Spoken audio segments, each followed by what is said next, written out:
అస్సలాము అలైకుం వరహ్మతుల్లాహి వబరకాత్ ఔజు బిల్లాహి మినష్ షైతానిర్ రజీం బిస్మిల్లాహిర్ రహమానిర్ రహీం. ఖురాన్లోని రెండవ సూర అల్ బకరాలోని 21, 22, 23 వాక్యాలు.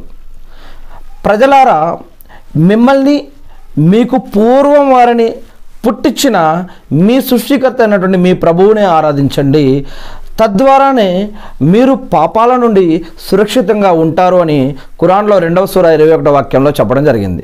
ఇక 22 వాక్యం, ఆయనే మీకోసం భూమిని పాన్పుగాను ఆకాశాన్ని కప్పుగాను చేశాడు. ఆకాశం నుంచి వర్షాన్ని కురిపించి తద్వారా పండ్లు పొలాలను పండించి మరియు మీకు ఉపాధిని వసగాడు.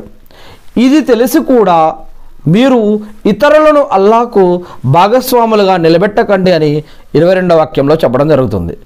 23వ వాక్యం, మేము మా దాసుని పైన ప్రవక్త పైన అవతరింపజేసిన దాని విషయంలో, ఖురాన్ విషయంలో ఒకవేళ మీకేదైనా అనుమానం ఉంటే అటువంటిది ఒక్క సూరానైనా సరే, ఒక్క అధ్యాయాన్నైనా సరే రచించి తీసుకురండి. మీరు సత్యవంతులే అయితే ఈ పని కోసం అల్లాను తప్ప మీ సహాయకులందరినీ పిలుచుకోండి అని 23వ వాక్యంలో రెండవ సూరాలో చెప్పడం జరుగుతూ ఉంది. అల్లాహ్ సుబ్హానహు వ తఆలా మనందరికీ సరైన మార్గం ప్రసాదించుగాక. ఆమీన్.